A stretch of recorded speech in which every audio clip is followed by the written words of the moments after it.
right? So Mm-hmm.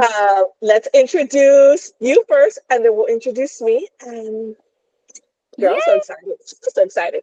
All right, boo boo, tell us. So, who am I? My name is Nidia Valadez. I am a licensed professional counselor in Texas. I'm also a LPC supervisor, and I am also licensed in Florida as a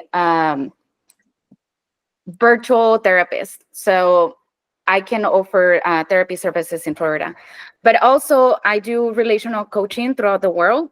So, I don't go so deep into trauma work with my coaching, um, but I do more of like giving more skills and teaching you ways of communicating better with your partner, making you aware of what patterns you're repeating from mom, dad, other relationships.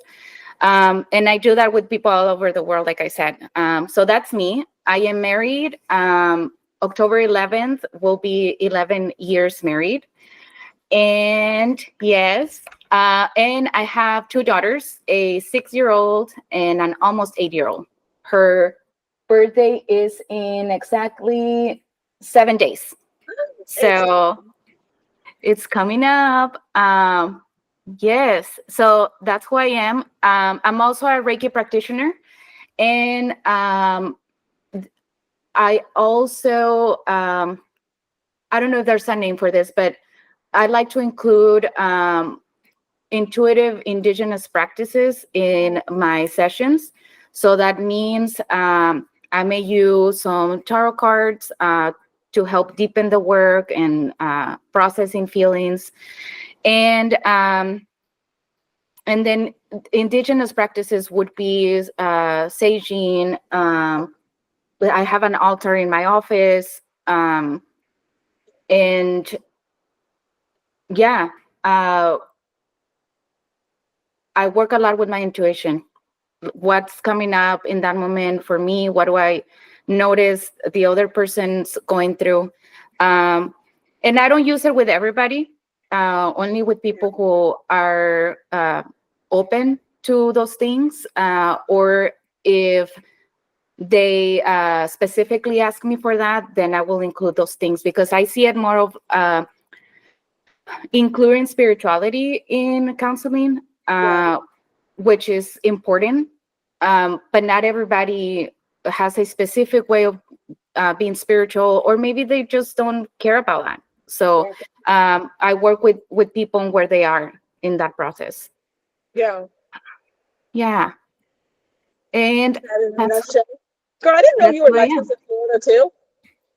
And I was licensed in New Mexico, but I let that expire. Yes, because it's like you have to pay licensing fees for every state, right? So I was like, I don't have any other clients in New Mexico. I did it for one specific client, and I didn't really like marketing myself. I was like, I don't need it. Same thing with Florida. Um, so I may let it expire after it's done. We'll see if I get any clients from there. Yeah, okay, something like that. It's okay. We're gonna get this together. So my specialty is self-esteem, confidence building. There's a lot of yes girl energy that happens over here. If you guys can't tell, I've been doing it for probably about a year now. I think mainly started on social media and kind of just built it from there. Um, so I have two kiddos. My daughter just started Texas State. She's a freshman. I'm super excited. Yes, so she got into her sorority and she's doing the whole sorority thing, and it's amazing. And then I have my little one who's 11. And then we have my boyfriend Henry. It's over there. And then we have three additional kiddos from Henry. So yeah, it's busy. And then all the dogs, because we got to have all the dogs, you know? So two, I three, four, forgot my dog. I have a dog too. five, Sniffers.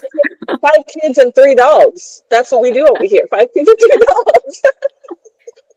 But I love it. I love it. So I'm super excited, just in general, girl, to just do the podcast. A year, maybe going on 2 years, maybe about 2 years. Mainly social media, and but now I'm branching into starting to do like individual sessions and workshops and things like that.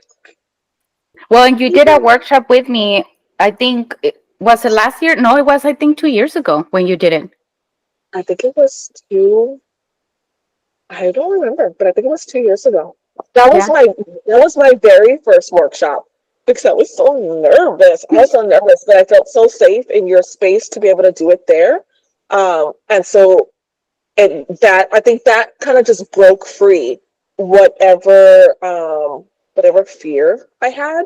So as a coach, right, my specialty is like just confidence, self-esteem, and there's just a lot of yes girl energy that happens on my side. I'm all about celebrating and embracing being a woman, right? And like Mhm. knowing your place and finding your place and finding your voice, especially as a Latina. We learn to Yes. show up and we learn to take space in spaces that weren't built for us, right? Hmm. So my passion is youth. I love them teenage girls. That is my calling, to be around them. I think the most difficult part, though, for sure, is keeping up with the new lingo, right? Because I'm like, wait, Hmm. what? Because back in my day, we used to say something was da bomb, and it was like a thing, right? And like, in every generation, I don't even know what they said, but it's like now I You're hear the my Lulu. bro, when I hear my kids talking, I'm like, what does that mean? Like, what does cat mean? Like, what? It's just, Yes. but I feel like I think my personality, right? I feel like I connect so well with the teenagers and they're just like, Miss Stephanie. I'm like, well, girl, I'm trying to follow along here, but I don't understand. Help me out. So that is who I am. That is what I do. I'm super excited that you and I are finally doing this. How long have we known each other? We've known each other like 7 years. Yeah, Yeah. because I You started have, working in the same place before I was pregnant with Zoe, uh-huh. You or had maybe I Emma was already already. pregnant. Yeah, You I had had Emma Emma. already, right? Hmm. Yeah, Yeah. but Zoe, so Zoe's 6. Yes, so 7 years because I started working there before I was pregnant. Mm-hmm. Hmm. It's so crazy because I remember meeting you, um, and I remember just feeling like this instant connection to you, and I was like, "Yep, that's my girl. Like we just gonna be together." And it's like even all these years, like after leaving that place and you continuing your business route and then me doing my business route and stuff too, that we can just come together and we're just like, girl, Yes. you know what I mean? And so Yeah. I was super excited to do this podcast because I feel like God's definitely been calling me to do it. Um, but I wanted to do it with somebody else that was like me, but not like me, right? Mhm. Both in like personality side, even though our personalities were pretty matchy. But I think just for the type of content that I have in my head, I like the fact that you're a therapist and I'm a coach, right? Because I Mhm. feel like there's going to be a lot of topics and things that come up where we could really talk about the difference between the two and how to help people choose so that way they get the healing Mhm. that they need, you know? Um, Yes. so, so tell me why did you want to become a therapist? Was that your first thing you wanted to do? Uh, so to make a long story short, I moved to the US when I was 14. I was born in Mexico, Ciudad Juarez, border to El Paso. And when I moved to the US, I actually moved to another border, uh, which is McAllen, border to Reynosa, Tamaulipas. And when I moved, I started experiencing, which I now call dissociative episodes. I was fainting, but I could still hear what was going on around me. Like I was still aware of what was going on. I wasn't completely like, fainted, like shut down. I don't hear anything. I don't see anything. No, I was still hearing. I was still moving. Yeah. Um, but that led me to a psychologist in Mexico who did like this battery of assessments on me. And one of them was it's called an aptitude test. So that would give me ideas on what types of careers I could go into. And I was 14, I was a freshman in high school when that happened. So when I had the results of the assessments, the psychologist was like, you have three options that go well with your personality: an actress, a doctor, or I don't know if she said psychologist or if she just said like something in psychology. But she gave me those three options, and to be honest, the actress part was like, I want to Dude, do that. I could totally see you like being an actress, like for real. Like you need to be on one of those where it's just like they're just like record or whatever it is that they say. You just go and you just float with it. You know what I mean? Why? You're one of the most hilarious people I know. Like you're just and then it's like your personality is so great. I just feel like just recording you. Like you just put like a reality TV, just record you and people would just be so drawn to you. Well, it was what do you call it? Yeah, it was like, yeah, I think I want to do that. But then, for some reason, I don't know, psychology just stood out for me. And ever since I was 14, I wanted to be a counselor. So I kind of hyperfixated on what do I need to do that, right? So in Mexico, you only have to do your 4-year licensure, but Mexico doesn't necessarily have the basics that you have to take the 2 first years. The 4 years are focused on your career. So you're not having basics and then just 2 years of coursework for your career. No, it's like all together in 4 years. But in the US, I had to do a bachelor's and then a master's if I wanted to get the license. So I was focusing on that, and I decided, okay, I have to do college and I have to do my master's to be a counselor. And at this time, I didn't know I had ADHD. Mhm. And I just knew my dad instilled in me, you have to go to college. Like that was a non-negotiable, right? So I just Yeah. knew, okay, this is what I'm going to do. And then I'll do 2 extra years for the master's, right? So that's where my decision to become a counselor became to be. Um, yeah, yeah. So what about you? How did you decide to be a coach? Girl, it's been a journey. Let me tell you this. So I did one of those aptitude tests too, and it didn't say I was going to be an actress because I used to be very shy. But now, girl, I'm like, put me in front of a camera. Like I'm so ready all the time. Let's just do this. Um, so for Oh me, my God. I didn't even know what coaching was, right? When I was going to school, I was pursuing something, but I didn't know what it was. So I was doing, okay, I think I want to be a teacher. No, I think I want to be a social worker. No, I knew I wanted to work with youth. I wanted to work with teenage girls, right? Especially like in a city. But every time I envisioned, okay, being a nurse or being a teacher, it, it wasn't full. It was Yeah. like the circle was not even halfway completed. You know what I mean? It's like I knew my end goal, but everything I could think of to get there, and the more that I studied, I felt like I was going to school for nothing because I didn't know where I was. I didn't know where I was going. Right. Mm-hmm.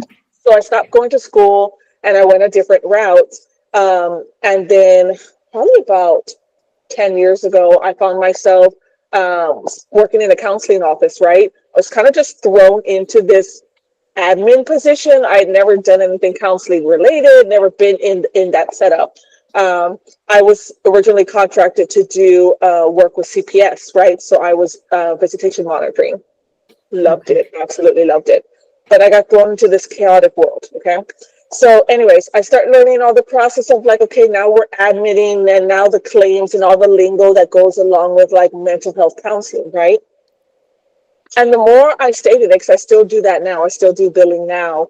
So it's been about 10 years. I think about 4 years ago, maybe, is when I very first heard of a life coach. An office I used to be at had one, and I was like so intrigued by what she did, right? Like, what is a life coach? And so the more I just kind of picked her brain and the more I kind of dug into it, it was like God said, bingo, that's it, right? And so I just started like really diving into what is this, right? And so for me, I finally just like, I was telling God, okay, we got it. Like now I know what it is. And I was super excited about it, right? And so it's just like, I literally just been, I don't want to say I've been faithfully following God and Him telling me what I'm supposed to be doing, because that would be a lie, because my anxiety gets in the way of things. And I think I know better than He does. And I tend to just be like, okay, but I'm going to try this path first, you know? And it's like, just throughout the years, I feel like God has like, I don't want to put I don't want to say obstacles because that's not correct, but He's basically kind of just like knocked me over and be like, hello, like He keeps calling me, right? Like, you're supposed to be over here, but I was chasing money for a long time. So when I started fully just kind of getting into it, like I said, I knew I wanted to work with the youth. I knew I wanted to work with girls. My passion is the girls, and I think it just stems from my story and my journey, right? So I took to social media on TikTok, and that's kind of where my platform started to build. And it was a struggle. It was a struggle, because it's like you have people that say, "You can. How are you going to help? You don't have a degree. How do you help?" Right? And I remember somebody, a counselor, told me that I could not help anybody unless I had a master's degree, and I was going to end up doing more harm to people. Right? Now, this was a white lady Wow. in a white area, right? And I remember crying and calling you. And I don't know if you remember this, but I remember crying and calling you. Oh, I'm going to get emotional. And you were the one that told me she's never going to understand because she's white. And look at the area you're in. That's not the demographic you're looking for, right? And so it's like every time I had a doubt, I would call you, right? And then eventually Krista, who's like, that girl's brown. Whether she looks white or not, that girl's brown. We're just going to say it. And it was just this understanding just between like, I started to surround myself with other Latina women, right? And other Latinas just doing things in the community. And you guys helped me understand and remember that culturally speaking, we don't talk to counselors. We don't talk to anybody. You know what I mean? Mm-hmm. And it's like, since I've gone through my journey and I'm still in therapy and I'm still doing all of this stuff, right? I realize that I want to bridge the gap, right? My goal is not to be a therapist. No offense, be a damn therapist, okay? I don't, No offense taken. that is not my thing. I don't want to do it. When I envision what I'm supposed to do, I see myself, think about it. You know, when you're in the hood and there's always that one mama and she's outside and she's just out there and she's got her Kool-Aid or her lemonade or her pan dulce, whatever, right? She don't know nothing. She's never been, not that she don't know nothing. She don't know education, right? Mm. But she knows wisdom from life because she's been through it, and she's everybody's mama. And everybody comes and they just sit on her porch and she just gives them wisdom and knowledge. That's the vision that God shows me all the time, Mm. you know? So it's like, it's You know, never, Steph, like that, what you're saying, it just makes me think, like looking at it from, you know, an indigenous perspective. That's what our ancestors used to do, right? Like they would sit down in circles all together, men and women, talk, play music. That was their way of sharing and building community and promoting mental health wellness, right? With our connections. uh, I never Mm-hmm. thought about that. And you know what? It's funny that you say that because there's like going to be so other topics and we can make them up. Like, you're going to be able to clip this, right? Let's just say this. Yes. There's different topics that we can talk about later. But it's crazy that you say that because I'm 40 now. So I want to say for the past year, I've been feeling this calling to find out who I am. Like, am I Mexican? I know I'm not Puerto Rican. It's like, but what am I? Right? Mm-hmm. It's like I get a lot of people that when they meet me, I guess just my personality, I've been told that I give off like black, like I won't. You're black. I was like, I don't think so, but is she okay? Black, okay. I've had people tell me that I'm Native American also, right? And Mm-hmm. I don't know.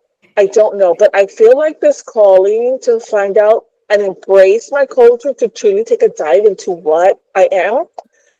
And so when Henry and I went on our cruise, when we were in Costa Maya, there was something, and I don't know what it was.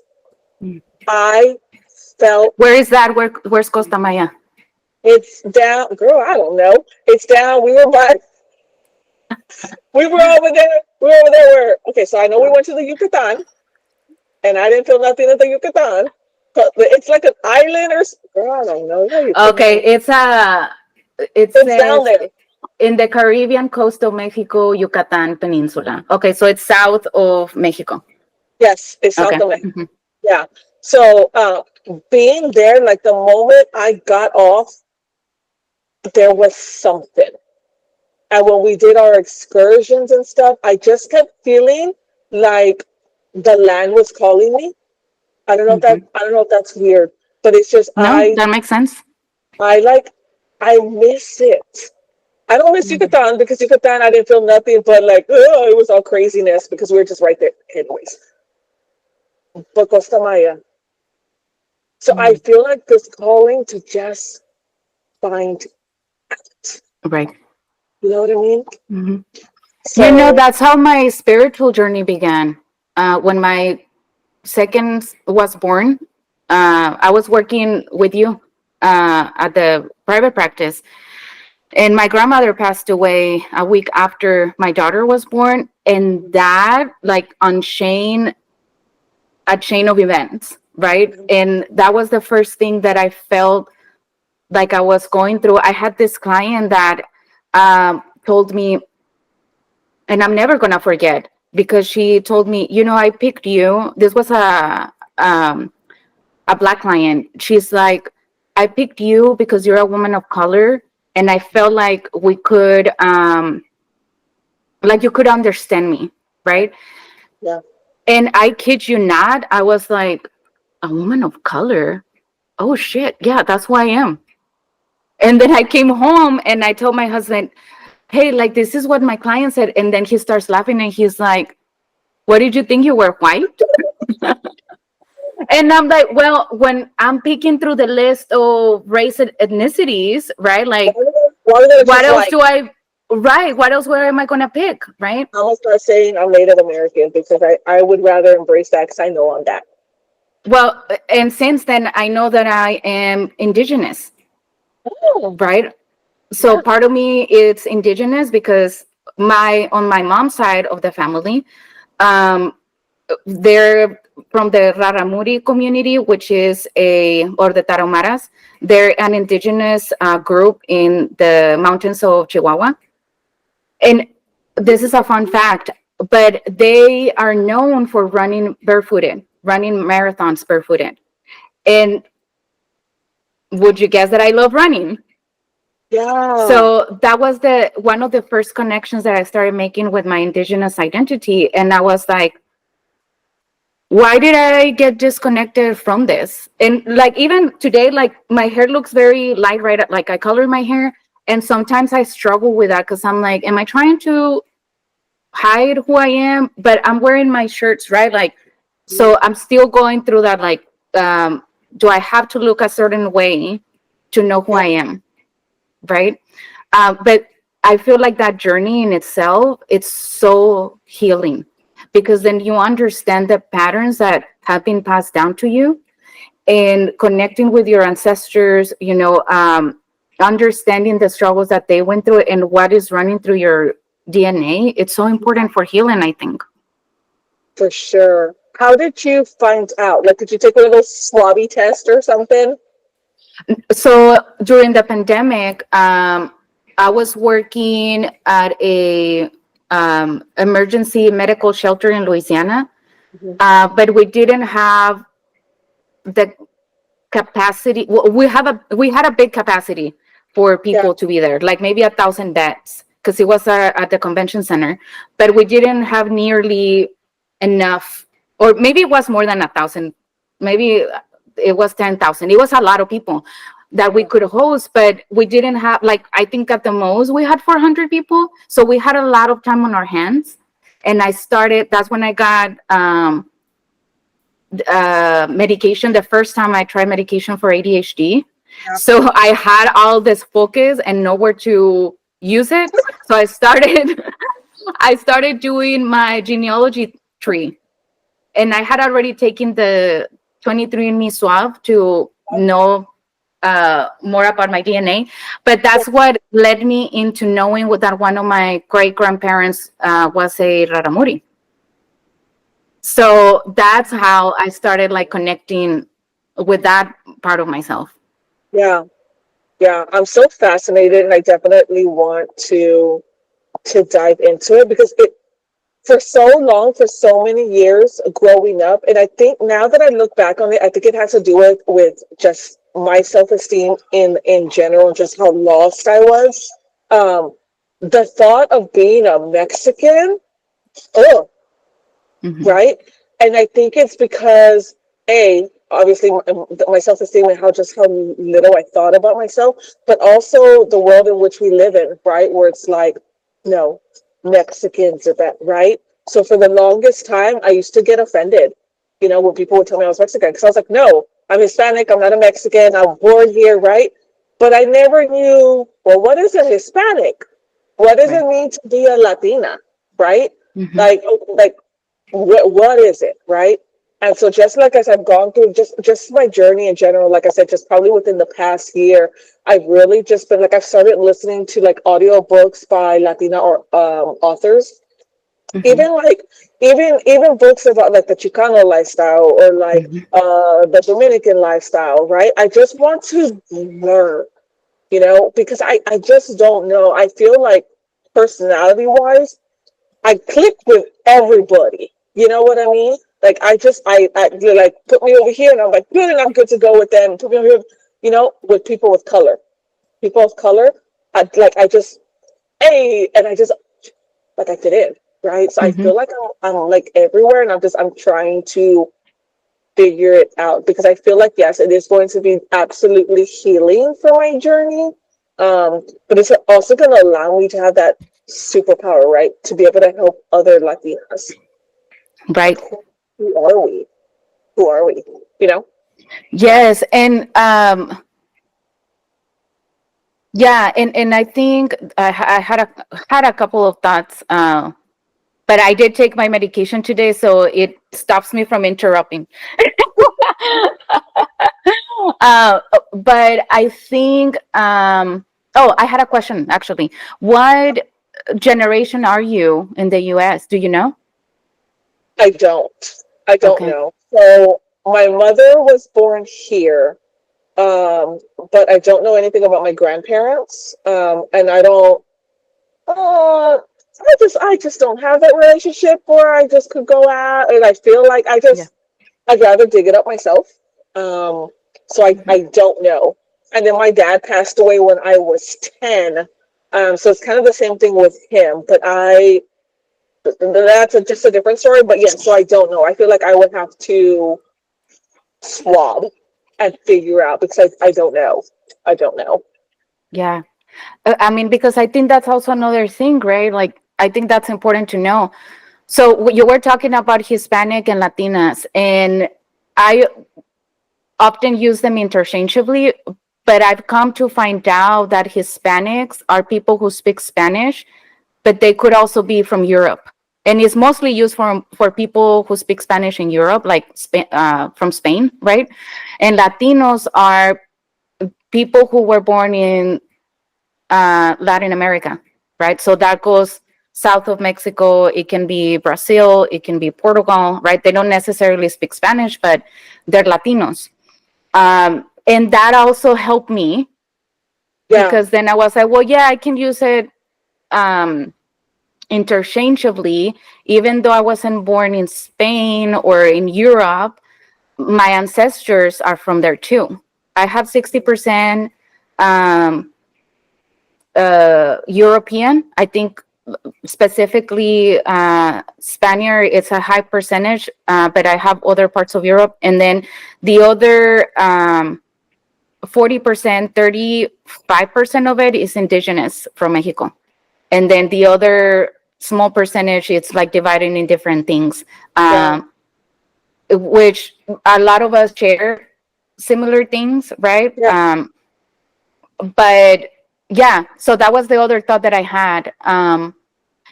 But I do think it's important to go back and see, like, what generation are you, right? When did the disconnection between um, where we're from and who we need to be to survive in this country happened, Yeah. right? Yeah. That's so true. And I definitely want to just kind of dig in and just see, because I want to embrace it, right?